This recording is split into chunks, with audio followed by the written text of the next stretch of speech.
კიდევ ერთი საკითხი, რომელიც შესაძლოა სადაო გახდეს 23,000-მდე ლარი მამუკა ახვლედიანის მივლინებებისთვის 2011 წელს, 2012 წელს კი 54,000-მდე. ეს მაშინ, როდესაც იმავე პერიოდში ჯამში სულ ამდენი დახარჯა საკრებულოს დანარჩენმა 59 წევრმა. მონაცემებს საკრებულოს სარევიზიო კომისია აქვეყნებს. უმრავლესობა პროკურატურას ხარჯების შესწავლისკენ მოუწოდებს. საკუთარი არგუმენტი აქვს თავად მამუკა ახვლედიანს. მამუკა ახვლედიანის საქმიანობით საგამოძიებო ორგანო შესაძლოა კიდევ ერთხელ დაინტერესდეს.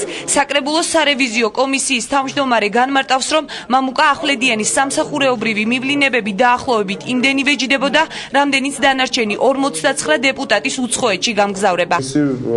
პერიოდის აპარატის უფროსი საკმაოდ ხშირად დადიოდა საზღვარგარეთ მივლინებებში, რაღაც პოლიტიკურ შეხვედრებზე და სხვადასხვა პარტიულ ღონისძიებებსაც ესწრებოდა იგი ქვეყნის ფარგლებს გარეთ.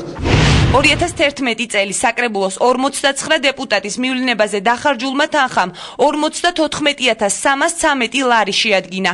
ამავე წელს საკრებულოს თავმჯდომარის მოადგილემ საზღვარი სამსახურეობრივი მიზნის 9-ჯერ გადაკვეთა, რაც ბიუჯეტს 23,334 ლარი დაუჯდა.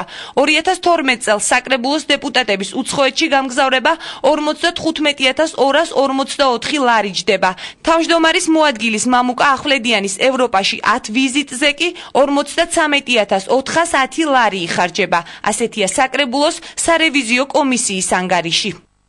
ანგარიშის გახმაურებისთანავე საკრებულოს უმრავლესობის ლიდერმა პროკურატურას მომხდარი დაინტერესება მოსთხოვა. საზაგაბუნია ამბობს, რომ საჭიროა საქმეს კვალიფიკაცია მიეცეს, რათა თემა სპეკულირების მიზეზი არ გახდეს. ობიექტური გამოძიების პირობებში ერთხელ და სამუდამოდ დადებული დასმის შედეგად გაეცეს პასუხი თბილისის მერიის და მთლიანად ნაციონალური მოძრაობის გუნდის უსაფუძვლო თავის მართლებას ამ საკითხთან დაკავშირებით.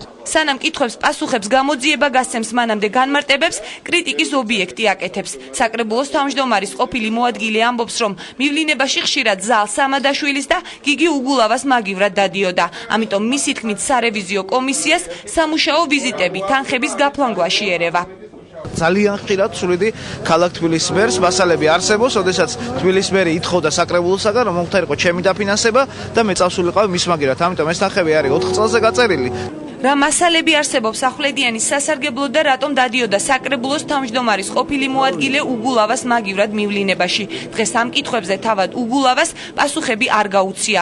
თუმცა მისთვის უფლება მოსილების შეჩერებაში გიგი უგულავამ დადებითი მხარეები აღმოაჩინა. აი ამ ყველაფერსაც მოხდა, აქვს ერთი კარგი დადებითი მხარე, რომ აი იმბეცილების კომენტარებზე აღარ მომიწევს კონტრკომენტარის გაკეთება. დაინტერესდება თუ არა პროკურატურა საკრებულოს საბიუჯეტო ხარჯების მიზნობრიობით და გამოიკვეთება თუ არა მამუკა ახვლედიანის ბრალეულობა ჯერჯერობით უცნობია. საკრებულოდან უწყებაში მასალების ნაწილი უკვე გადაგზავნეს.